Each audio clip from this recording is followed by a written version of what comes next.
Hello मेरे प्यारे छात्रों, आज हम अपने इस लेक्चर में द्रवीय विलयनों का वाष्प दाब पढ़ेंगे। इसके पहले हम लोगों ने हेनरी का नियम, उससे संबंधित जो अनुप्रयोग थे, सीमाएं थी और आंकिक प्रश्न थे, वो हम लोगों ने पढ़ा था। तो आज हम अपना जो नेक्स्ट लेक्चर है वो क्लियर करते हैं। इसको क्लियर करने से पहले हमें थोड़ा सा जानकारी चाहिए। द्रवीय विलयन क्या होता है? सबसे पहले हम समझेंगे द्रवीय विलयन।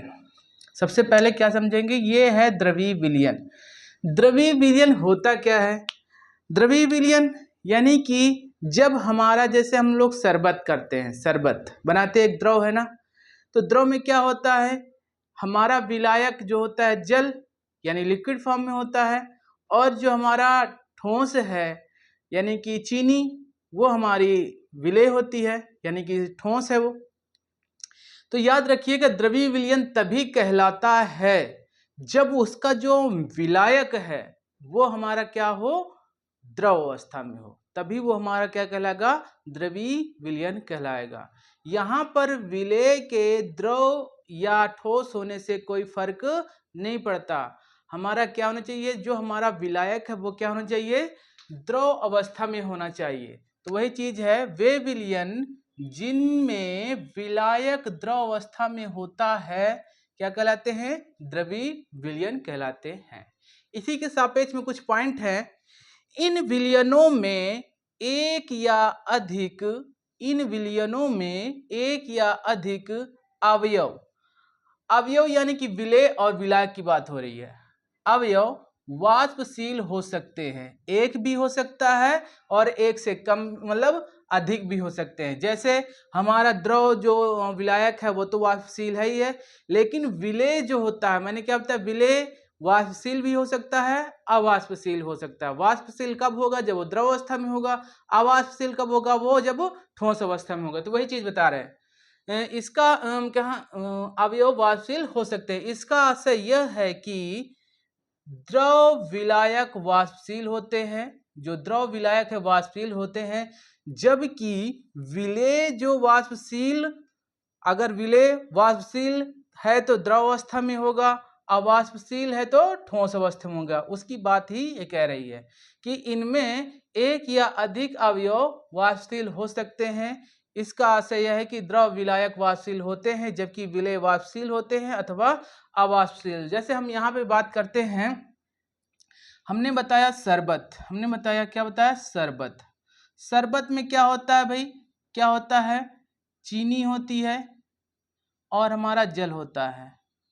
जल हमारा यहाँ पे विलायक है और चीनी हमारी विलेय है, विलेय है। तो यहाँ पर क्या पॉइंट है, जो विलयन बनेगा, शरबत हमारा क्या भाई, विलयन ही है, द्रव अवस्था में है, विलयन है, द्रव अवस्था में होता है शरबत हमारा। जो हमारा शरबत है, यहाँ से क्लियर करेंगे, इन विलयनों में एक या अधिक अवयव वाष्पशील हो सकते हैं, यानी कि वाष्पशील हो सकते हैं, यानी कि ये जो हमारा जल है ये वाष्पशील होता है। कैसे वाष्पशील, आप कैसे जानोगे वाष्पशील है कि नहीं है? जैसे हमने एक कटोरे में रख दिया, कटोरे में रख दिया पानी, कटोरे में रख दिया पानी, तो अगर कुछ दिन बाद या कुछ समय बाद इससे पानी कैसे गायब हो जाता है, क्योंकि यह एक टेम्परेचर में वाष्प में बदलने लगता है और गायब हो जाता है। तो उसी की बात हो रही है यहाँ पे, ठीक है, तो इतना समझेंगे, ठीक है। चीनी आप महीनों रख दो, खोला छोड़ दो, लेकिन चीनी हमारी वाष्पशील नहीं होगी, क्योंकि ये क्या है, ठोस है, तो ये अवाष्पशील है। यानी एक से अधिक हो सकते हैं, एक भी हो सकते हैं, ये चीज आपको दिमाग में रखना है।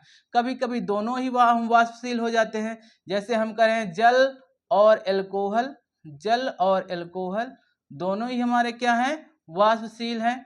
तो यहाँ पर दो भी हो सकते हैं और एक भी वाष्पशील हो सकता है। इस पॉइंट का मतलब यहाँ पे ये है, ठीक है। अब एक कहानी पहले समझेंगे फिगर से, फिर आगे जो उसका टॉपिक है फिर समझेंगे। जैसे घर में आप लोग, तो गर्मी बहुत है भाई, जैसे बात करें, एक हम पात्र लेते हैं, एक बर्तन लेते हैं, और वो बर्तन क्या है, हमारा पानी से भरा हुआ है, पानी से भरा हुआ है। पानी लेते हैं, मान लेते हैं भी विलियन तो बात की बात है, पानी भरा हुआ होता है, ठीक है। पानी भरा हुआ होता है और उसको ऐसा पात्र होता है जो ढका जा सके, ठीक है, ढका जा सके। एक निश्चित टेम्परेचर में हम इसको रखते हैं।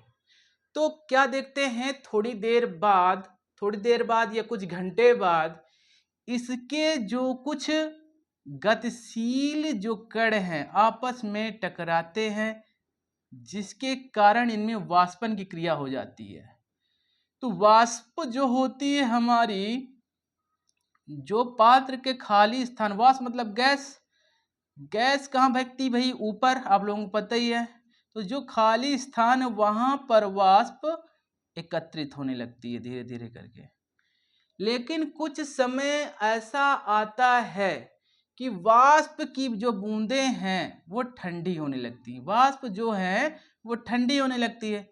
और ठंडी होकर, यानी कि जब यहां से वाष्प बनी तो इसको बोलते हैं वाष्पन की क्रिया। क्या बोलते हैं? वाष्पन की क्रिया। और जब वाष्प ठंडी होके वापस द्रव में मिलने लगी, इस प्रक्रिया को कहते हैं संघनन, यानी कि ठंडी होकर वो वापस द्रव में बनने लगी। एक अवस्था ऐसी आती है जिसमें वाष्पन और संघनन की जो क्रिया है बिल्कुल बराबर हो जाती है, और इस गैस के जो कण हैं इसकी द्रव की सतह पर एक प्रेशर डालने लगते हैं। क्या डालने लगते हैं? प्रेशर डालने लगते हैं, जिसे ही कहते हैं, उसे हम क्या कहते हैं? वाष्प दाब। इतना समझ में आया? अब चलते हैं आगे, ठीक है। अब चलते हैं आगे, चलिए देखते हैं। किसी द्रवीय विलयन को स्थिर ताप पर एक बंद पात्र में रखा गया, जैसे हमने यहाँ पे रखा, ठीक है। दो विलयन की सतह पर स्थिर, तो द्रवीय विलयन की सतह पर स्थित अधिक गतिज ऊर्जा वाले अणु, यानी कि जो सतह है, ये जो विलयन है इसकी सतह है, ठीक है, ये सतह है, इससे के जो अधिक गतिज ऊर्जा वाले अणु हैं वो वाष्पित होकर ऊपर की तरफ खाली स्थान में भरने लगते हैं, यानी कि उपलब्ध स्थान में एकत्रित होने लगते हैं। और कुछ समय बाद ठंडे होकर, यानी कि संघनन होकर पुनः द्रव अवस्था में आ जाते हैं। वाष्पन तथा संघनन की ये क्रियाएं, विरोधी क्रियाएं एक साथ चलती रहती। पहले हमारा क्या हुआ? वाष्पन हुआ, फिर क्या हुआ? संघनन, फिर वाष्पन, फिर संघनन, फिर वाष्पन, फिर संघनन। एक स्थिति ऐसी आ जाती है कि वाष्पन तथा संघनन की दर समान हो जाती, यानी कि पहले वाष्पन, फिर संघनन, फिर वाष्पन, फिर संघनन, फिर वाष्पन। फिर एक स्थिति ऐसी आ जाती है जिसमें वाष्पन होता है, जितना वाष्पन उतना संघनन, जितना वाष्पन उतना संघनन। तो इस अवस्था को कहते हैं साम्य की अवस्था।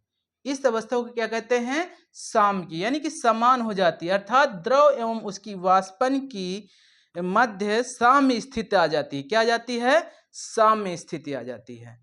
तो उसी को हम इस फार्मूले से डिनोट करते हैं, यानी द्रव विलयन बना, द्रव से क्या हुआ? वाष्पन हुआ, वाष्पन के बाद वाष्प बनी, वाष्प संघनन हुआ, फिर से हमारा द्रव्य विलयन, द्रव विलयन, वाष्पन से वाष्प बनी तो वाष्प संघनन, संघनन से भी, यानी कि ये क्रिया कंटिन्यूटी चलती रहती है और एक साम्य की स्थिति आ जाती है। तो उसी पे आधारित है द्रवीय विलयनों का वाष्प दाब। अब आ जाते हैं मेन वाष्प दाब पे। एक निश्चित ताप पर, मैंने क्या बताया, एक कोई निश्चित ताप है, मान लीजिए हमारा 330 डिग्री सेंटीग्रेड टेम्परेचर है, ठीक है। द्रव एवं उसकी वाष्प की साम्य की अवस्था में होने पर, यानी कि जब जितना हमारा द्रव बने उतना हमारा वाष्पन होगा, द्रव बनेगा, वाष्पन होगा, द्रव बनेगा, वाष्पन होगा, द्रव बनेगा, है ना। जब साम्य की अवस्था पे हो उसकी बात कर रहे हैं। एक निश्चित ताप पर द्रव एवं उसकी वाष्प की साम्य की अवस्था में होने पर वाष्प के अणुओं के द्वारा वाष्प के अणुओं के द्वारा, यानी कि जो वाष्प हैं उनके अणुओं के द्वारा द्रव की सतह पर डाला गया दाब, यानी कि द्रव की जो सतह पर डाल रहे हैं दाब, उसे द्रव का वाष्प दाब कहते हैं। बहुत ही सिंपल डेफिनेशन है, फिर से हम समझेंगे। ठीक है, अब क्या होता है, हमने एक निश्चित टेम्परेचर लिया, साधारण लैंग्वेज में निश्चित टेम्परेचर लिया, द्रव एवं उसकी वाष्प, हमने टेम्परेचर लिया, एक हमारा विलयन है, विलयन के जो गतिशील ऊर्जा वाले अणु हैं वो आपस में टकरा कर सीधा क्या चलते हैं, ऊपर की तरफ भगते हैं, ऊपर की तरफ, यानी कि वाष्प के रूप में भगते हैं, और कुछ देर बाद संघनित होकर फिर वापस आते हैं। तो वाष्पन की क्रिया, फिर संघनन की क्रिया, वाष्पन की क्रिया, संघनन की क्रिया, वाष्पन की क्रिया, संघनन की क्रिया। एक स्थिति आ जाती जिसमें जितना वाष्पन है उतना संघनन है। ठीक है, यानी कि साम्य की स्थिति आ जाती है। तो साम्य की स्थिति में आ जाने पर वाष्प के जो अणु हैं उनके द्वारा द्रव की सतह पर डाला गया दाब द्रवीय विलयन का वाष्प दाब कहलाता है। दिमाग में गांठ बांध दो इस फिगर के माध्यम से। ठीक है, देखो यहाँ पे वाष्पन की दर है, संघनन की दर है, दोनों साम्य की अवस्था में आ गई हमारी, तो क्या कहलाई, वो यही हमारा जो सतह पर दाब डाल रहा है ये, उस द्रवीय विलयन का क्या कहलाता है, वाष्प दाब। इसका स्क्रीनशॉट ले लीजिए, फिर आगे बढ़ते हैं।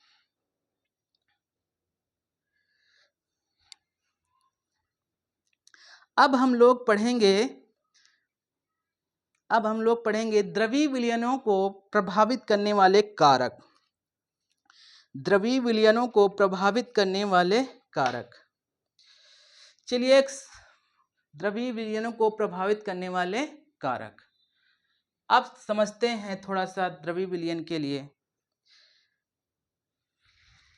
द्रवीय विलयन को प्रभावित करने वाले कारक, बहुत गर्मी है भाई, इसी जगह समझाते हैं। देखो, द्रवीय विलयन को प्रभावित करने वाले कारक कौन कौन से हैं।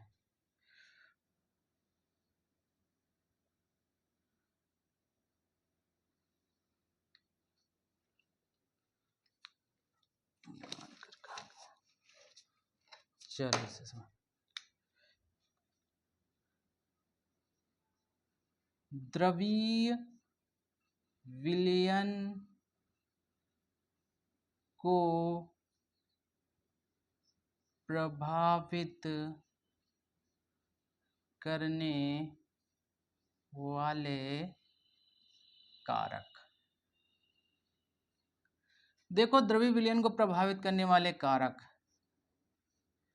ठीक है, पहले तुम्हारी होनी चाहिए द्रव की प्रकृति। द्रव की प्रकृति। दूसरा हमारा क्या है, ताप। ताप। फिर क्या है हमारा तीसरा, विलेय की प्रकृति। विलेय की प्रकृति। विलेय की प्रकृति। ये तीन आपको प्रभावित करते हैं कारक। अब कैसे प्रभावित करते हैं। द्रव की प्रकृति की बात की जाए, द्रव की प्रकृति, अगर हमारा द्रव की प्रकृति में क्या है, अणुओं के बीच अंतरा अणुक जो स्थान है, जो बल है, वो कम है। कम लगा हुआ अंतरा अणुक जो बल है वो क्या है, कम लगा है, कम है। तो हमारा क्या होगा, द्रव का वाष्पन क्या होगा, अधिक होगा। अगर अंतरा अणुक बल जो है हमारा क्या है, ज्यादा है, तो हमारा क्या होगा, हमारा जो बल ज्यादा है जिसके कारण हमारा उसका वाष्पन क्या हो जाता है, कम हो जाता है। तो याद रखिएगा कि जिसमें अंतरा अणुक जो हमारा बल है वो अगर कम है, अणुओं के मध्य में दुर्बल है, यानी जिसे कहते हैं दुर्बल है, तो दुर्बल है तो हमारा क्या होगा, वाष्पन की क्रिया ज्यादा होगी। अगर प्रबल है तो वाष्पन की क्रिया कम होगी। कैसे, अब जैसे मान लेते हैं, जैसे ये तीन द्रव के कण हैं, इनके बीच जो आकर्षण बल है जो अंतराणिक का आकर्षण बल है वो क्या है, कम है। कम है तो सीधा क्या करेंगे, उड़ जाएंगे सीधा। अगर मान लो भाई पकड़े हुए हैं तो देर में छूटेगी नहीं। वही चीज जैसे अपने आप को समझिए, अगर आपको आपसे कमजोर व्यक्ति पकड़े, आपसे कमजोर व्यक्ति पकड़े तो आप तुरंत छुटा के भाग जाओगे कि नहीं भाग जाओगे, वही चीज। लेकिन आपसे अगर प्रबल कोई व्यक्ति पकड़ ले तो आप क्या छोड़ पाओगे, इससे नहीं छोड़ा पाओगे ना। तो वही चीज यहाँ पे है, अगर आकर्षण बल जोरों से है यानी कि प्रबल है तो वाष्पन की क्रिया कम होगी, अगर आकर्षण बल दुर्बल है तो वाष्पन की क्रिया अधिक होगी। ये पॉइंट क्लियर हुआ ना। ताप, ताप बहुत ही इजी है। अच्छा ये बताइए, जैसे घर में है, घर में है आप लोग पानी गर्म करते हैं, ठीक है, मैं पानी का ही उदाहरण लेता हूं ताकि आप लोगों को जल्दी समझ में। घर में आप हैं, आपने चढ़ा दिया, आपने चढ़ा दिया पानी, पानी चढ़ा दिया। अगर पहले आपने टेम्परेचर दिया 30 डिग्री सेंटीग्रेड, टेम्परेचर कितना दिया 30 डिग्री सेंटीग्रेड, तो तुम्हारा थोड़ा थोड़ा वाष्प बन रहा है, ठीक है। अब वहीं पर एक दूसरा बर्तन लिया, उसमें को गर्म किया, उसको गर्म किया और उसको टेम्परेचर दिया कितना 50 डिग्री सेंटीग्रेड। तो ये इसमें क्या हुआ, जल्दी जल्दी उबलने लगा पानी, जल्दी जल्दी उबलने लगा तो जल्दी जल्दी भाप बनेगी, भाप यानी कि वाष्प, है ना। तो याद रखिएगा, ताप के सापेक्ष में अगर जितना हम टेम्परेचर बढ़ाएंगे द्रव का उतना ही हमारा वाष्पन की क्रिया तेज होगी, यानी वाष्पन उतनी ही तेज होगा। अगर हम टेम्परेचर कम करेंगे तो वाष्पन कम होगा। तो याद रखिएगा, ताप के जितना हम टेम्परेचर देंगे उतना ही हमारा वाष्पन की क्रिया होगी, ठीक है। फिर तीसरा पॉइंट है विलेय की प्रकृति। विलेय की प्रकृति, विलेय की प्रकृति मतलब है अगर आपका द्रव है तो अधिक होगा, मैंने क्या बताया, द्रव है तो अधिक होगा, अगर ठोस है अवाष्पशील है तो कम होगा। बस इतना सा दिमाग में रखना है, ये कारक हैं आपके, ठीक है। तो यहीं पे डिस्क्रिप्टिव में चल के सीधा आप समझ लीजिए, अगर द्रव की प्रकृति हमारी कैसी है, अणुओं के बीच आकर्षण बल कम है तो उसका क्या होगा, हमारा वाष्पन क्रिया ज्यादा होगी, जल्दी होगी। और अगर हमारी कम है, वो सॉरी बल अधिक है तो वाष्पन की क्रिया कम होगी। ताप जितना ताप बढ़ाएंगे उसमें वाष्पित जल्दी होगी। विलेय की प्रकृति, अगर द्रव है तो अधिक होगा, ठोस है तो कम होगा। ये दिमाग में, वाष्पन आपके दिमाग में बसा होना चाहिए, ठीक है। ये हो गए हमारे कारक। अब हम बढ़ते हैं सीधा, अब सीधा हम बढ़ते हैं किसमें, द्रव द्रव विलीनों के वाष्प दाब, द्रव द्रव विलयनों के वाष्प दाब। इसका स्क्रीनशॉट ले लीजिए ताकि उधर का जो ब्लू कलर से लिखा हुआ है वो आपको समझ में आ सके। चलिए चलिए साफ करते हैं।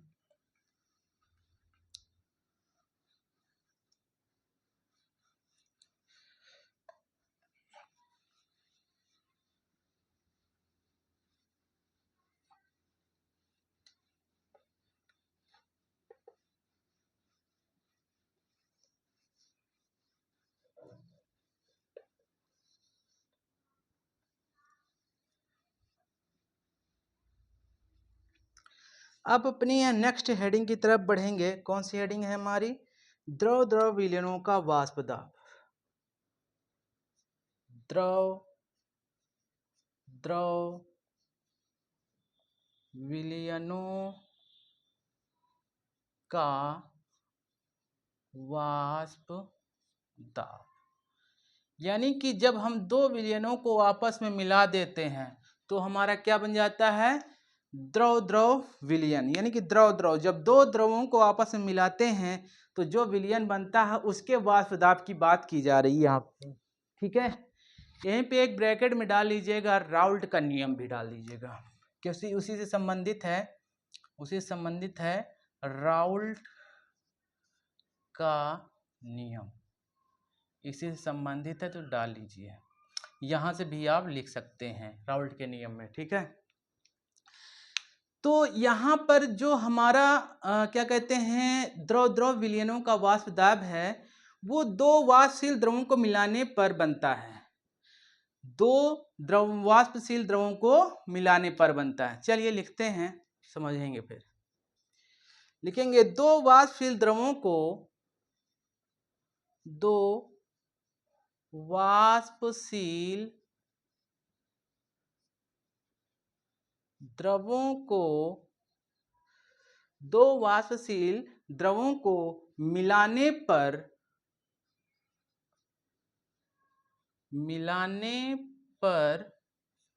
दो वाष्पशील द्रवों, दो वाष्पशील मतलब मान लीजिए क्या लेते हैं, जैसे मान लीजिए दो द्रव वाले हैं, यानी कि एक पानी ले लिया, एक अल्कोहल लिया, उस तरह की विलयन की बात कर रहा है जब द्रव द्रव की बात हो रहा है। दो वाष्पशील द्रवों को मिलाने पर विलयन का कुल वाष्प दाब, विलयन का कुल वाष्प दाब, जो विलयन का कुल वाष्प दाब क्या होगा भाई, इसमें जो विलेय होंगे तथा विलायक दोनों के वाष्प दाब के योग के बराबर होता है। विलयन का कुल वाष्प दाब विलयन में विलेय, विलयन में विलेय तथा विलायक के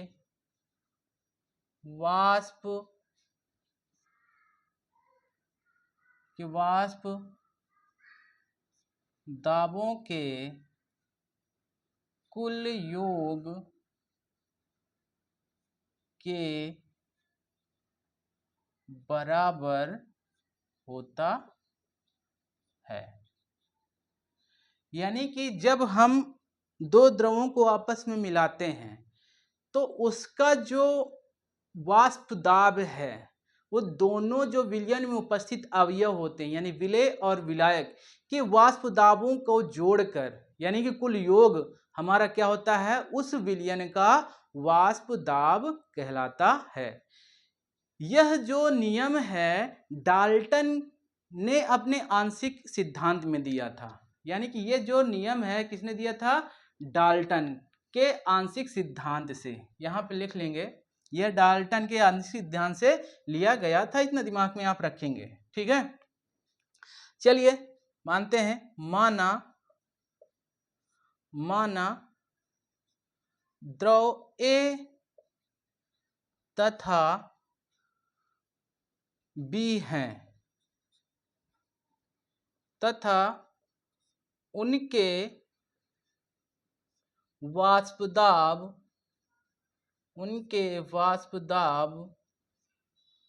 क्रमशः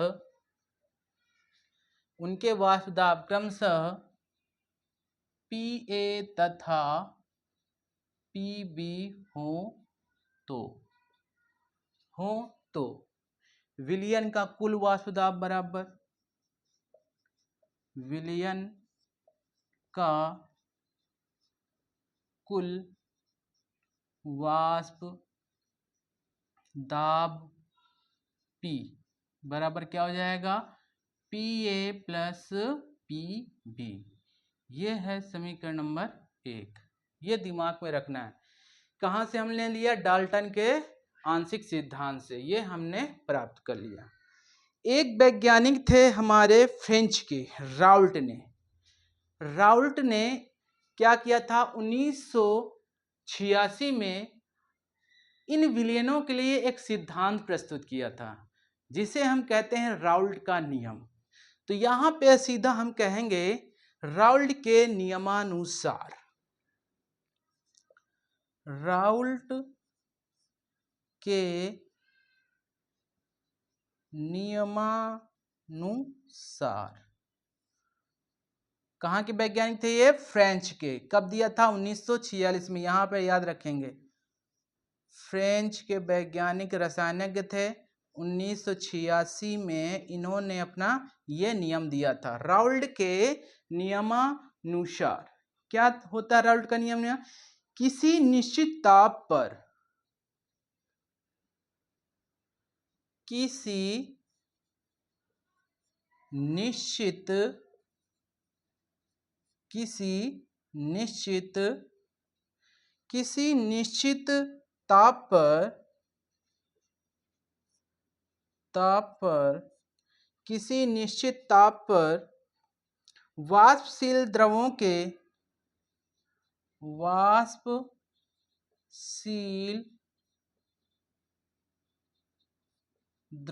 के तो गर्मी बहुत है भाई, वाष्पशील द्रवों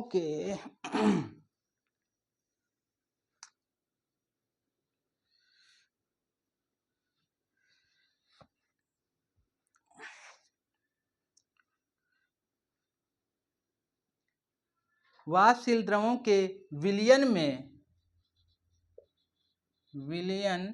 में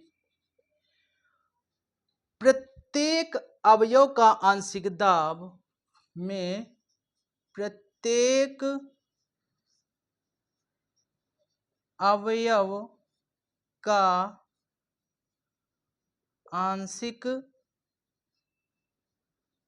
दाब आंशिक दाब विलयन में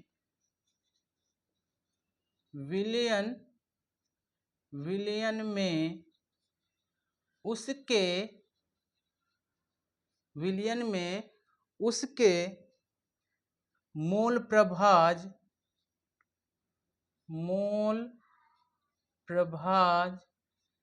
के समानुपाती होता है। क्या है राउल्ट का नियम? किसी निश्चित ताप पर वाष्पशील द्रवों के विलयन में प्रत्येक अवयव का जो आंशिक दाब होता है, प्रत्येक अवयव यानी कि अवयव ए और अवयव बी की बात करें, अगर अवयव ए की बात करेंगे तो उसके मोल प्रभाज की बात होगी, अगर अवयव बी की बात करेंगे तो उसके मोल प्रभाज के समानुपाती होगी। यहाँ पे ये बात कह रहा है, ठीक है, समझ में आया ना? तो अब आगे बढ़ते हैं। यदि अवयव ए तथा बी के मोल प्रभाज क्रमशः, यहां से चालू करते हैं, बहुत गर्मी है। यदि अवयव ए तथा बी के मोल प्रभाज, मोल प्रभाज को कैसे व्यक्त करते हैं? एक्स से, बताया ना पिछली कक्षाओं में, जो पिछले लेक्चर है उसमें सब मैंने बताया मोल प्रभाज क्या होता है। मोल प्रभाज क्रमशः एक्स ए तथा एक्स बी हैं, एक्स ए तथा एक्स बी हैं। तो ए का अंश तो ए का आंशिक दाब अवयव ए का आंशिक दाब क्या हो जाएगा? अवयव ए का आंशिक दाब प्रोपोर्शनल ए का मोल प्रभाज, यही तो हुआ। अगर मैं ए के सापेक्ष बात करूं, की बात करूं तो यही तो होगा, यही तो लिखा है। प्रत्येक यहाँ पर किसी निश्चित ताप पर वाष्पशील द्रवों के विलयन में प्रत्येक अवयव का आंशिक दाब विलयन में उसके मोल प्रभाज के समान, तो वही तो, प्रत्येक अवयव का आंशिक दाब विलयन के मोल प्रभाज के समानुपाती होता है, यही तो चीज लिखा है। तो इसलिए क्या हो जाएगा, इसका आंशिक दाब क्या होता है भाई? पी ए, इस प्रोपोर्शनल क्या हो जाएगा? एक्स ए, या इसे ही कहेंगे या पी ए बराबर पी नॉट ए और एक्स ए। ये हो गया हमारा अवयव ए के सापेक्ष में, ठीक है, अवयव ए के सापेक्ष में। इसी प्रकार हम अवयव बी के सापेक्ष में निकालेंगे। यहाँ पे अब इतना ना लिख के डायरेक्ट लिख रहे हैं, ठीक है। इसी प्रकार अवयव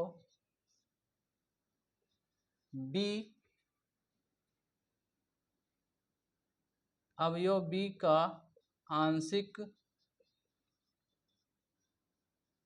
दाब प्रोपोर्शनल बी का मोल प्रभाज। क्या हो जाएगा अवयव बी का, यहाँ पे क्या हो जाएगा भाई हमारा पी बी इक्वल हमारा क्या हो जाएगा, पी बी बराबर हमारा क्या हो जाएगा, पी नॉट बी और एक्स बी। सेम एक पद हमने गैप किया, यहाँ से हमारा ये मिला और यहाँ से हमारा ये मिला। चलो इसको अभी ब्रैकेट बंद करो, नहीं आप लोग कंफ्यूज हो जाओगे।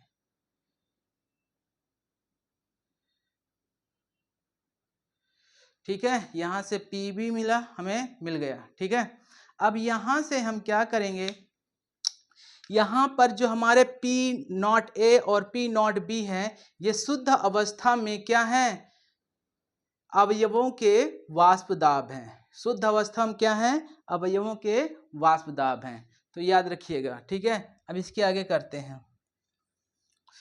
ठीक है, अब इनके मान हम PA और PB के मान या राउल्ट के नियमानुसार कर लेंगे। क्या होता है, राउल्ट के नियमानुसार कुल वाष्प दाब बराबर, या हम इन दोनों के मान PA और PB के मान कहाँ रखते हैं, समीकरण 1 में रख देते हैं। यहाँ पे लिख लेंगे, गर्मी एक तो बहुत है भाई।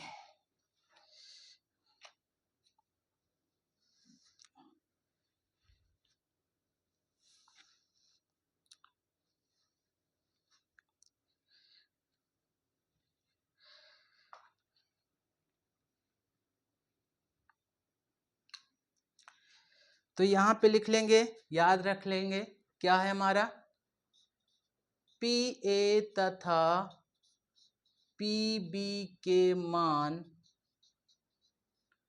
समीकरण 1 में रखने पर, तो एक हमारा समीकरण कहाँ, यहाँ पे है, समीकरण रखने पर। तो P बराबर हमारा क्या आ जाएगा, एक की जगह रख देंगे, क्या है, एक की जगह P not A x A plus P not B x B, ये समीकरण नंबर हो गया हमारा दूसरा। अब यहाँ से आप लोग जानते हैं, इसके पहले मैंने आपको बताया है कि विलयन के दोनों अवयवों का मोल प्रभाज जो होता है उनका योग किसके बराबर होता है, 1 के बराबर होता है। तो यहाँ पे लिख लेंगे, हम जानते हैं कि XA प्लस XB बराबर 1, तो XA बराबर क्या हो जाएगा, 1 माइनस XB। XA का मान समीकरण 2 में रखने पर, समीकरण 2 में रखने पर क्या हो जाएगा, समीकरण 2 में रखेंगे तो भाई समीकरण 2 हमारा ये क्या है, तो P बराबर क्या आ जाएगा, P not A, x A की जगह हमें क्या रखना है, 1 minus x B plus P not B x B. अब यहाँ पे हम P A से गुणा करा देंगे यहाँ पे, तो क्या हो जाएगा, P not A minus P not A into x B plus P not B x B. अब हम क्या करेंगे, कॉमन ले लेंगे, तो यहाँ पे हो गया P नॉट A प्लस, अब यहाँ पे कॉमन क्या है भाई, एक्स बी है, तो एक्स बी अंदर क्या आ जाएगा हमारा, P not B minus P not A। यही है हमारा राउल्ट का नियम, यही है हमारा राउल्ट का नियम। नियम ये है कि अगर किसी विलयन के दोनों वाष्प दाब और विलयन के किसी एक अवयव का मूल प्रभाज अगर हमको ज्ञात है तो उस विलयन के कुल वाष्प दाब को हम निकाल सकते हैं। देखेंगे यहां से हमने जो बताया, किसी विलयन के दोनों वाष्प दाब, एक वाष्प दाब यहाँ पे है, एक वाष्प दाब यहाँ पे है, यानी कि PA PB दोनों ज्ञात होंगे। और किसी एक का मोल प्रभाज, अभी एक का मोल यानी XB का ज्ञात है तो हम इस नियम से निकाल लेंगे। अगर XA का ज्ञात है तो हम चेंज कर लेंगे। क्या कर लेंगे कि अगर हमें मान लीजिए अगर हमको क्या ज्ञात है भाई, हम यहां से चेंज कर लें। क्या चेंज कर लें, यहां से हम इसको किए हैं, यहां से हम क्या कर लें, XB बराबर क्या रखेंगे, XB को एक तरफ रखेंगे तो 1 माइनस XA हो जाएगा। अब XB का मान अगर हम वहां पे पुट अप कर लें, मान लीजिए हम XB का मान पुट अप कर लें इसमें, तो P बराबर क्या हो जाएगा, P नॉट A XA। अब हम मान किसका रख रहे हैं, XB का, P नॉट B, XB की जगह क्या रखेंगे 1 माइनस XA।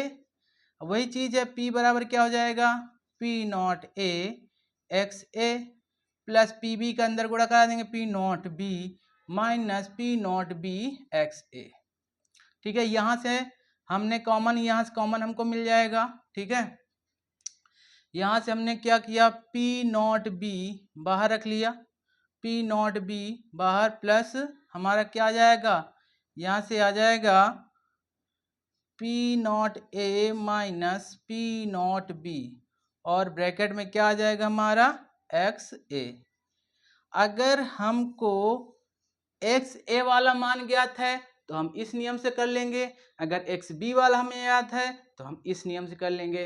दोनों ही मैंने राउल्ट के नियम आपको बता दिए, यानी कि ये भी हो सकता है और हमारा वो भी हो सकता है, तो याद रखेंगे। ठीक है, अगर हमारा XA यानी विलयन A का जो हमारा सॉल्यूशन, वो द्रव A का अगर मोल प्रभाज दिया गया तो इस वाले से कर लेंगे, अगर द्रव B वाले का दिया गया है तो हम इस वाले से कर लेंगे।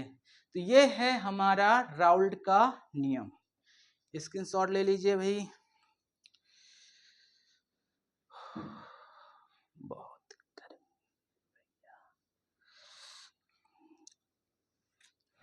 चलिए, राउल्ट का नियम हो गया। अब इसकी जो सीमाएं हैं वो देखते हैं। सीमाएं मतलब कि इसकी सीमा जो एक मेन इंपॉर्टेंट है वो क्या है, बहुत पूछा जाता है छोटे पॉइंट में, कि राउल्ट किन विलयनों पर लागू होता है। तो राउल्ट केवल तनु विलयनों पर ही लागू होता है, इतना दिमाग में बैठा लीजिएगा। किस विलयन में, तन विलयन में, सांद्र विलयन में लागू नहीं होता है, दिमाग में रखिएगा। ठीक है, चलिए सीमाएं की तरफ बढ़ते हैं। ये था हमारा राउल्ट का नियम। एक बार फिर से अच्छा राउल्ट का नियम समझ लेते हैं। क्या किया मैंने, राउल्ट के नियम अनुसार यहाँ से राउल्ट का नियम चालू होता है। राउल्ट का नियम ये है, राउल्ट के नियम अनुसार किसी निश्चित ताप पर प्रत्येक अवयव का आंशिक दाब, प्रत्येक अवयव यानी अवयव जो A और B, यानी कि जो हमारा विलेय और विलायक की बात हो रही है, विलयन में उसके मोल प्रभाज के समानुपाती होता है। यानी कि जो उसका निश्चित ताप पर वाष्पशील द्रव के विलयन में प्रत्येक अवयव को जो आंशिक दाब होता है उसके मोल प्रभाज क्या होता है, समानुपाती होता है। यदि अवयव A तथा B के मोल प्रभाज क्रमशः X और B हो तो यहाँ पर XA और XB हो तो अवयव A का आंशिक दाब क्या हो जाएगा भाई, प्रोपोर्शनल, जो कि हमारा नियम कहता है, और A का मोल प्रभाज, तो हमारा इसका आंशिक दाब और मोल प्रभाज, तो हमारा PA बराबर क्या हो जाएगा, मोल P नॉट A, और जो कि ये क्या है, P नॉट A हमारा शुद्ध अवस्था में क्या है, वाष्प दाब है इसका। ठीक है, शुद्ध अवस्था में क्या है, वाष्प दाब। यहाँ पे भी शुद्ध अवस्था में क्या है, वाष्प दाब। तो ये दिमाग में रखिएगा। फिर इसको हमने क्या किया, समीकरण 1 में इसके मान रख दिए। समीकरण 1 में मान रखते हैं तो हमारा हम जानते हैं कि क्या है, हम जानते हैं कि इसके पहले मैंने जब मोल प्रभाज बताया तब मैंने ये बताया था कि प्रत्येक अवयवों को जो मोल प्रभाज है विलयन के, उसके मोल प्रभाज जो है 1 के बराबर होता है। यानी चाहे जितने अवयव रख दे, ये भी मैंने बताया था 1 2 3 4, 4 अवयव रख देंगे तब भी चारों का योग कितना होगा, 1 ही होगा, है ना। तो इस तरह हम कैलकुलेशन करते हैं। अगर हमारा मोल प्रभाज एक्स बी वाला दिया है तो ये रूल करेगा, अगर एक्स वाला है तो ये रूल करेगा, दिमाग में रखिएगा, ठीक है। चलिए इसको साफ करते हैं। अब पढ़ेंगे राउल्ट के नियम की सीमाएं।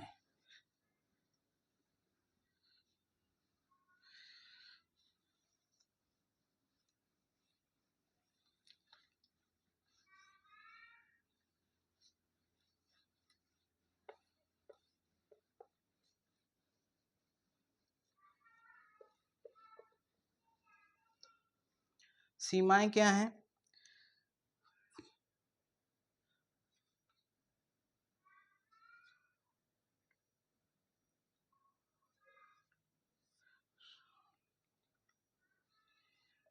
राउल्ट के नियम की सीमाएं।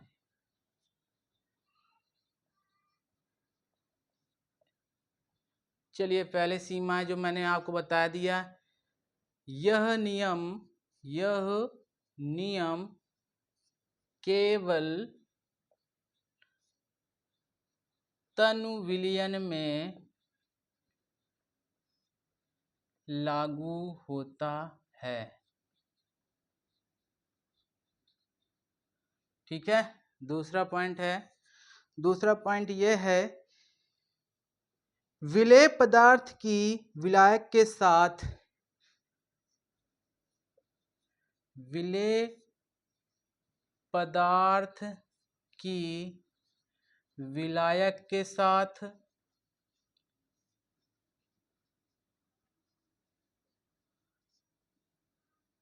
या विलायक की विलेय पदार्थ के साथ अन्योन्य क्रिया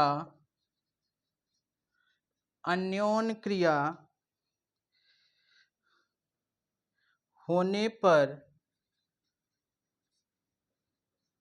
यह नियम लागू नहीं होता है। यानी कि जब दोनों विलेय और विलायक दोनों आपस में क्रिया करेंगे तो भाई वाष्पन होगा ही नहीं, तो इस वजह से यह उन पे लागू नहीं होता है, दिमाग में रखना है आपको, ठीक है। नेक्स्ट पॉइंट है, यह नियम उन ठोस पदार्थों के लिए लागू नहीं होता है जो यह नियम उन ठोस पदार्थों के लिए लागू नहीं होता है जो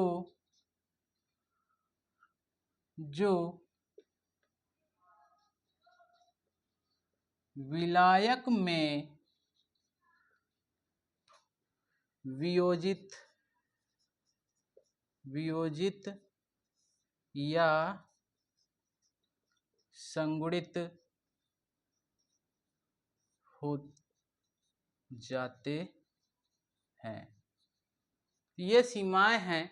पहला है, यह नियम केवल तन विलयनों पर लागू होता है। दूसरा है, विलेय पदार्थ की विलायक के साथ या विलायक की विलेय के साथ अन्योन्य क्रिया नहीं होनी चाहिए तभी लागू होगा। तीसरा है हमारा, यह नियम उन ठोस पदार्थ पर नहीं लागू होता जो विलायक में बिल्कुल से वियोजित हो जाते हैं, ठीक है। ये थे हमारे राउल्ट के नियम की सीमाएं। अब हम इससे जो रिलेटेड हैं आंकिक प्रश्न करेंगे। इससे रिलेटेड क्या करेंगे? आंकिक प्रश्न। आंकिक प्रश्न करेंगे इससे रिलेटेड। इसका स्क्रीनशॉट ले लीजिए।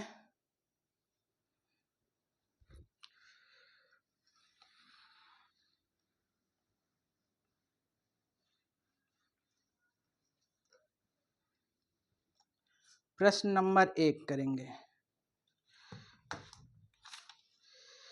दो द्रवों A तथा B, दो द्रवों A तथा B के वाष्प दाब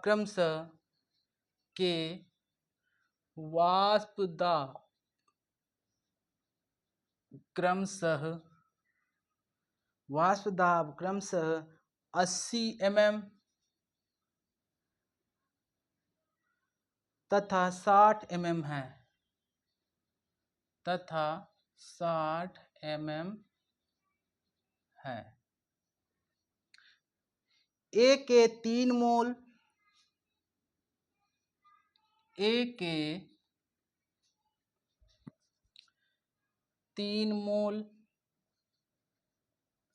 तथा B के 2 मोल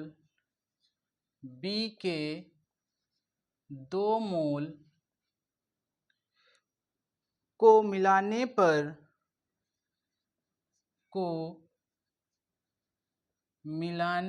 पर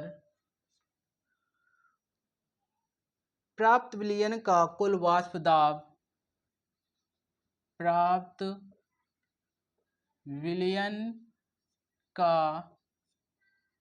कुल वाष्प दाब ज्ञात कीजिए।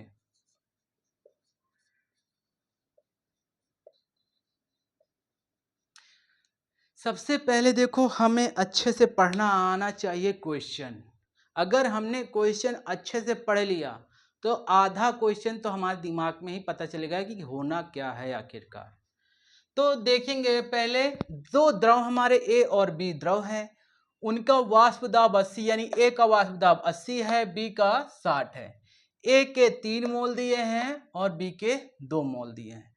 सबसे पहले हमारे दिमाग में आना चाहिए कि वाष्प दाब निकालने के लिए जरूरी क्या क्या है।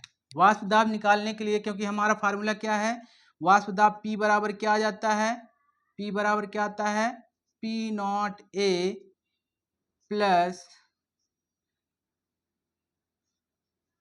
P not B minus P not A और क्या आ जाता है, XB।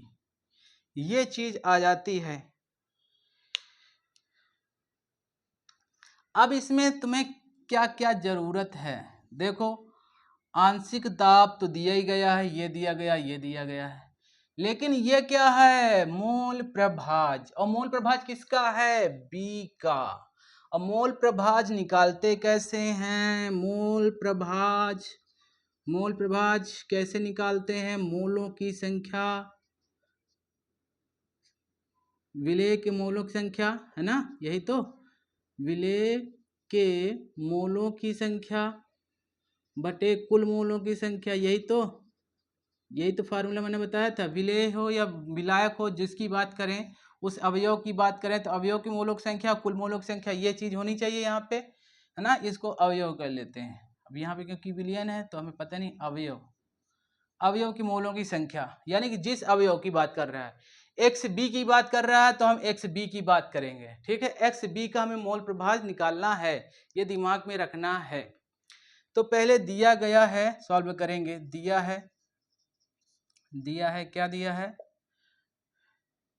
ना, दिया है, क्या दिया है, PA बराबर 80 mm, P नॉट B बराबर क्या दिया गया है, 60 mm, और एक चीज दी गई है, क्या दिया गया है, XA दिया गया है, सॉरी क्या दिया गया है,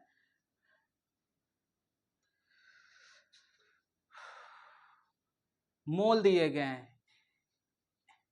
A के मोल बराबर, A के मोल कितने दिए गए हैं, हमारे यहाँ पर 3 मोल, और B के मोल बराबर दिए गए हैं, कितने दिए गए हैं, 2 मोल। तो कुल मोल बराबर निकालेंगे, कुल कुल मोल बराबर क्या हो जाएंगे, 2 + 3 बराबर कितने, 5 मोल। कितने हो जाएंगे, 5 मोल। इसलिए B का मोल प्रभाज क्या होता है, XB हम मान लेते हैं। मोल प्रभाज बराबर क्या है, कुल मोलों XB के, है ना, वो सॉरी क्या है, B के मोलों की संख्या बटे A + B के मोलों की संख्या।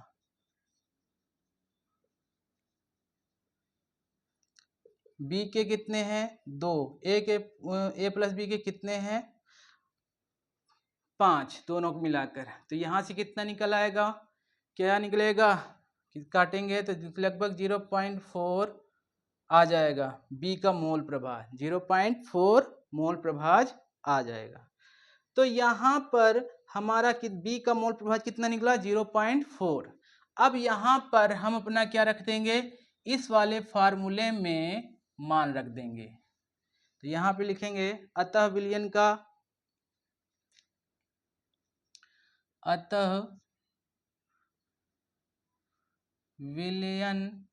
का कुल वाष्प दाब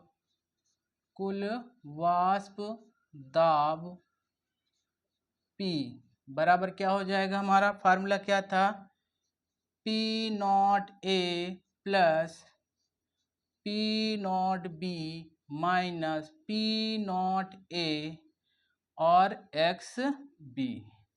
अगर हमारा हम XB वाला लगा रहे हैं तो ये फार्मूला, अगर XA वाला है तो आप दूसरा वाला फार्मूला लगा सकते हैं। तो यहाँ पर फार्मूला जो हमारा दिया गया है, ठीक है, यहाँ पर हम क्या लगा सकते हैं, PA का मान, यानी P बराबर क्या हो जाएगा, PA का मान कितना है, 80। तो यहाँ पर हम 80 रखेंगे, ठीक है, प्लस, ठीक है, PA का मान कितना है, 80, ठीक। और हमारा क्या हो जाएगा, यहाँ पर हम क्या, PB का मान कितना है, 60। PB का मान कितना है, 60, ठीक है। अब यहाँ पे हम क्या रखेंगे, 80 गुणे कितना है, XB का मान कितना निकला है, 0.4। तो यहाँ पे 0.4, यहाँ से आया 80, यहाँ से घटाएंगे तो -20 गुणे कितना, 0.4। तो यहाँ से आया 80, यहाँ से अब गुणा करा देंगे तो कितना जाएगा, 20 × 80 माइनस पॉइंट, यही आएगा। अब यहाँ से घटा देंगे, 80 में 8 जाएंगे तो कितना आ जाएगा, 72। तो यहाँ से इसका कितना आ गया, 72 mm, यानी P बराबर कितना आ गया, 72 mm। तो इस प्रकार से हम इस फार्मूले से हम क्या लगा सकते हैं, वाष्प दाब निकाल सकते हैं, ठीक है। अगर हमको क्या क्या दिया गया हो, दोनों विलयनों के वाष्प दाब और किसी एक अवयव का मोल प्रभाज। हम यहाँ पे इस वाले फार्मूले से भी लगा सकते थे, कौन सा, P बराबर P0A XA + P0B XB, इससे भी लगा सकते हैं। इसमें दोनों के मोल प्रभाज निकाल लेंगे और उनके वाष्प दाबों से गुणा करा देंगे तो सेम आंसर मिल जाएगा, या तो ऐसे करके लगाओगे तो हो जाएगा। तो दोनों से ही आप कर सकते हैं, ठीक है। क्वेश्चन को स्क्रीनशॉट ले लीजिए, फिर आगे बढ़ते हैं। आज तो भीग ही गया बिल्कुल से, हो गया। चलिए आज का नेक्स्ट क्वेश्चन पढ़ते हैं।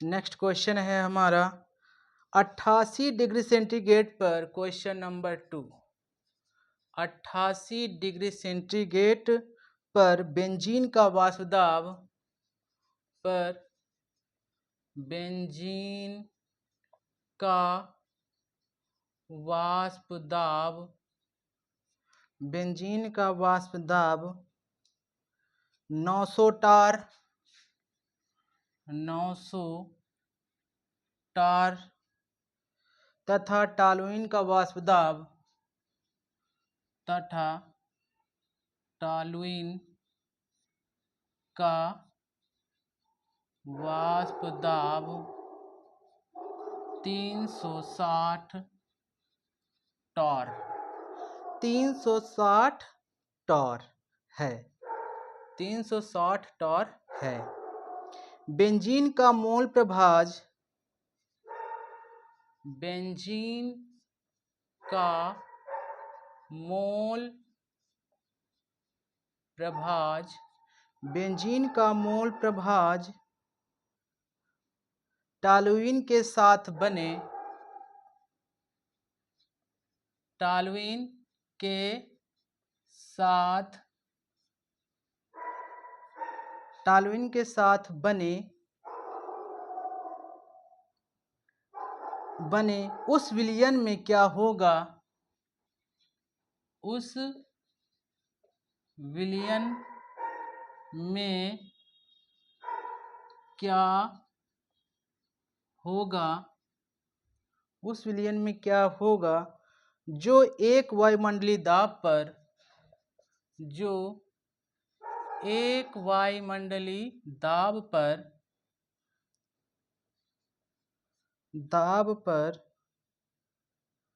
एक वायुमंडलीय दाब पर तथा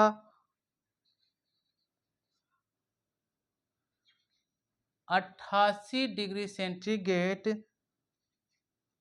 पर उबलता है उबलता है।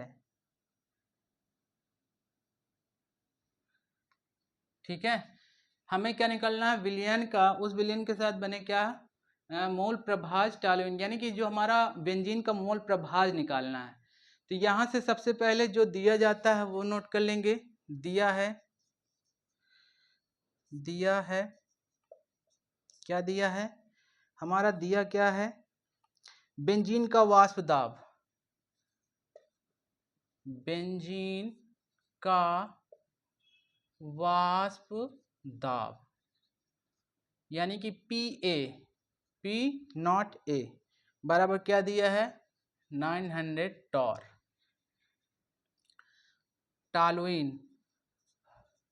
टॉलुइन का वाष्प दाब दिया गया है, वाष्प दाब यानी कि क्या P0B बराबर 360 टॉर।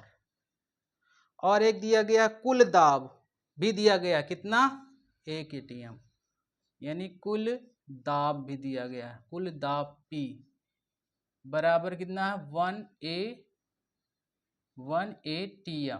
तो 1 atm इक्वल टू क्या होता है 760 टॉर। चेंज कर लें, यानी कि P बराबर हमारा क्या हो गया 760 टॉर। अब राउल्ट के नियम से राउल्ट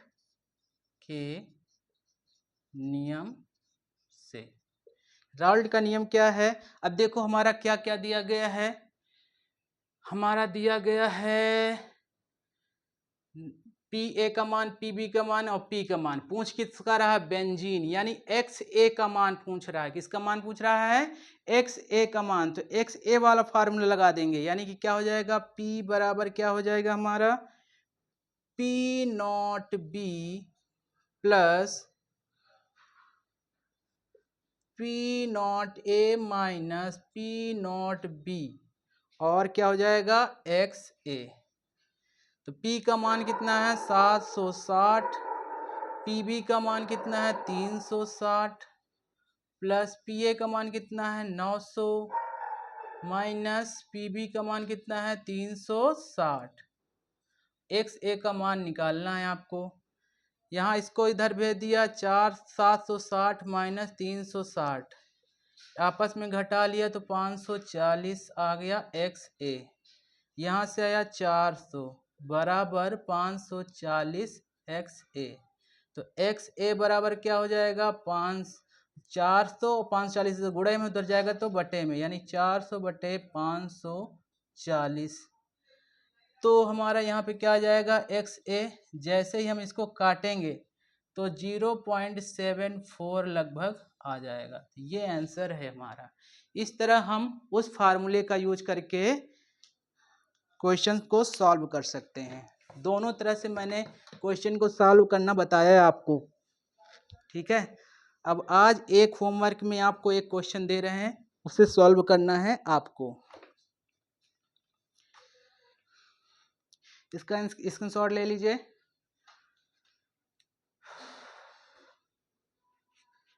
चलिए, क्वेश्चन नंबर 3 आपको लगाना है घर से और उसका आंसर कमेंट में डालना है।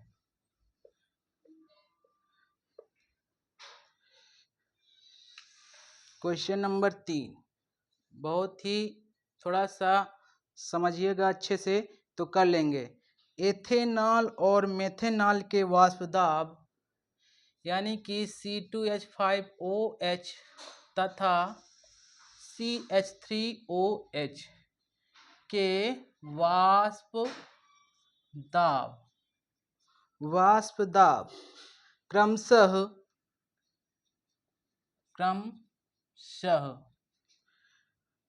44.5 mm, 44.5 mm तथा 88.7 mm, 88.7 mm हैं। समान ताप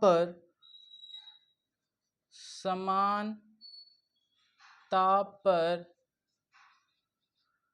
60 ग्राम C2H5 यानी एथेनॉल को 40 ग्राम मेथेनॉल के साथ 40 ग्राम CH3OH के साथ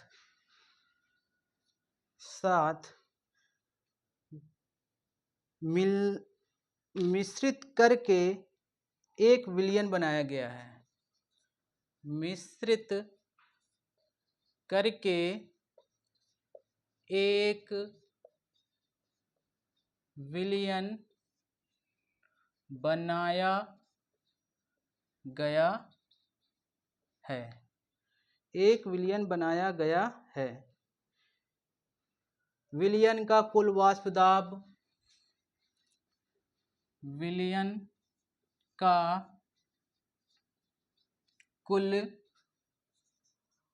वाष्प दाब तथा